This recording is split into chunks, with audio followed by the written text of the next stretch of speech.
Petit garçon, pourquoi tu pleures? Je suis des cours d'anatomie et je suis en pleine révision, mais je suis complètement perdu. Je suis en échec scolaire à tel point que mes parents m'ont donné comme deuxième prénom Déception. Je vais te dire quelque chose, petit garçon. Oui. Ils ont raison. Déception.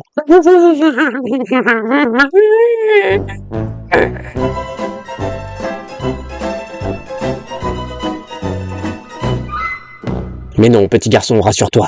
Il doit bien y avoir quelqu'un sur Internet qui fait des vidéos pour que tu comprennes simplement les choses et tu ne seras plus perdu. Oui, mais qui? Quelqu'un a demandé à un docteur. Docteur Biscotte. Et oui, pas de panique. Je vais faire une petite vidéo et vous allez tout comprendre. Oui, merci Docteur Biscotte. Je vais regarder ta vidéo et je vais comprendre plein de choses. Merci, merci, merci. À votre service.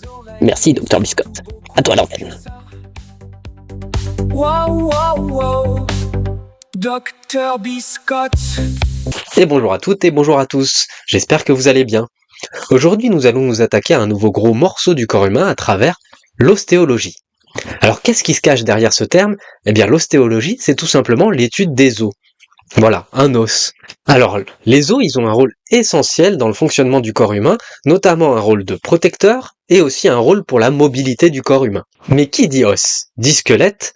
Alors tout de suite, sans plus attendre, nous allons nous intéresser au squelette. Le squelette est la charpente du corps humain. Il a un rôle de soutien, de protection, et il permet le mouvement.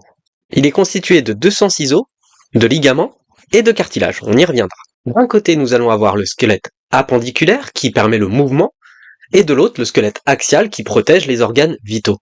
Le squelette axial se situe dans l'axe vertical du corps. Il contient le crâne, la colonne vertébrale, la cage thoracique et le squelette laryngé qui se situe au niveau du larynx. Le squelette appendiculaire inclut tout le reste, c'est-à-dire la ceinture scapulaire. Scapula, c'est omoplate en langage courant, c'est par ici. Les membres supérieurs, donc les bras, les membres inférieurs, et au milieu, la ceinture pelvienne. Tout simplement. Il y a une troisième école qui consiste à diviser le squelette en une troisième partie, c'est-à-dire la partie zonale. Donc cette partie zonale, elle sert en fait à relier les membres à la colonne vertébrale. Il y aurait d'un côté la ceinture scapulaire, donc au niveau de l'omoplate, et l'autre côté la ceinture pelvienne. Mais en faisant mes recherches, finalement, j'ai vu que la majorité divisait le squelette en deux catégories, le squelette axial et le squelette appendiculaire. Donc, ce squelette est constitué de 206 os, on le rappelle, donc on va voir comment c'est fait un nonos. Un nonos, c'est pas très compliqué en réalité. En réalité, à l'extrémité, nous avons l'épiphyse, d'un côté, en haut et en bas. L'épiphyse qui a un cartilage articulaire qui permet de l'articulation justement et la jonction entre deux os. Au milieu, nous avons la diaphyse, donc c'est la longue tige. Le périos qui entoure tout ça. À l'intérieur, on a la moelle, donc le canal médulaire, la moelle jaune, à l'intérieur du diaphyse, et à l'intérieur des épiphyses, la moelle rouge, c'est l'os spongieux. On distingue 5 types d'os. Les os longs, les os courts, les os plats, les os irréguliers et les os sésamoïdes. Les os longs ont un effet de levier et un rôle dans le déplacement. Ce sont les os du bras et des jambes, humérus, radius, cubitus, tibia, péroné. Les os courts ont un rôle de soutien. Ce sont les os du poignet ou des chevilles. Les os plats ont un rôle de protection des organes importants. Ce seront le crâne, le sternum et les côtes. Les os irréguliers, ce sont les vertèbres et les os du bassin. Enfin, les os sésamoïdes, ce sont de tout petits os situés dans les muscles ou les tendons.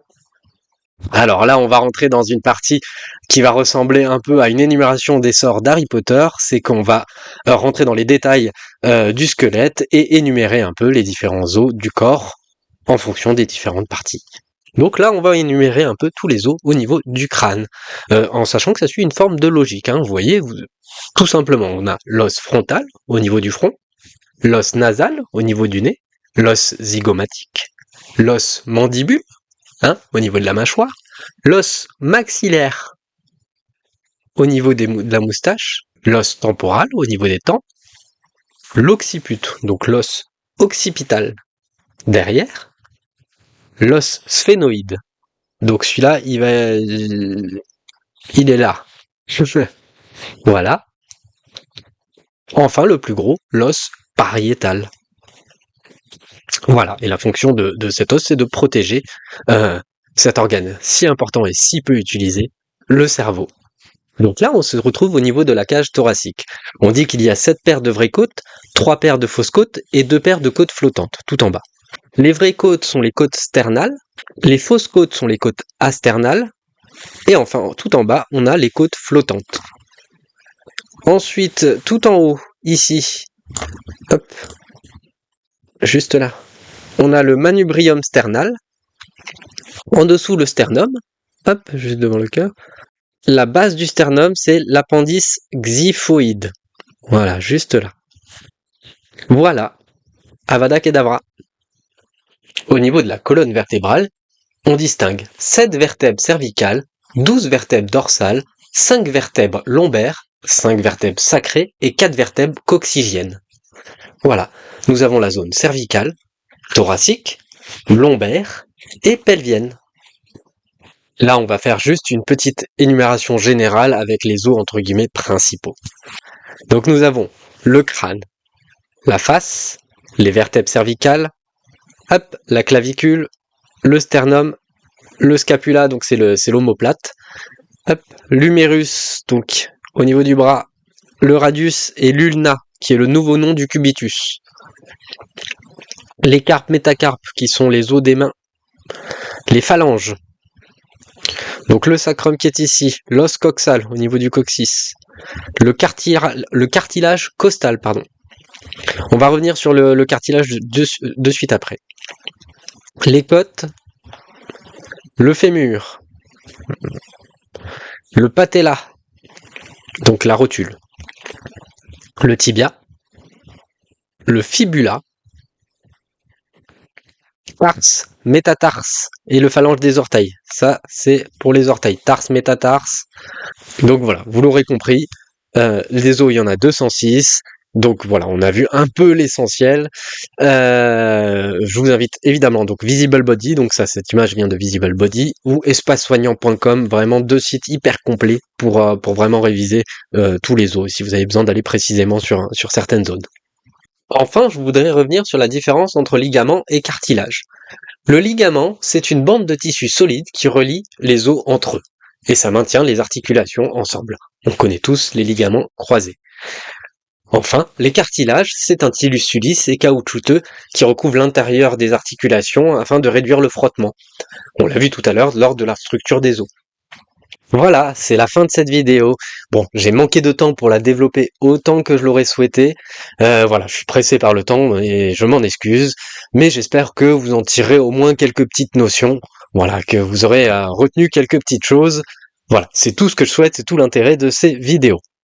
Dans tous les cas, je vous souhaite le meilleur et je vous dis de bien prendre soin de vous et de vos proches.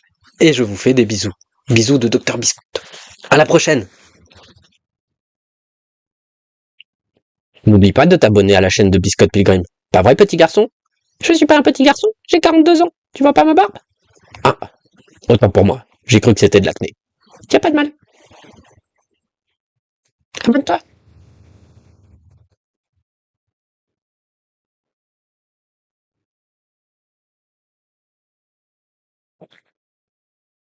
C'est vachement long.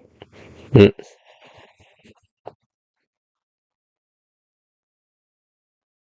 Hein.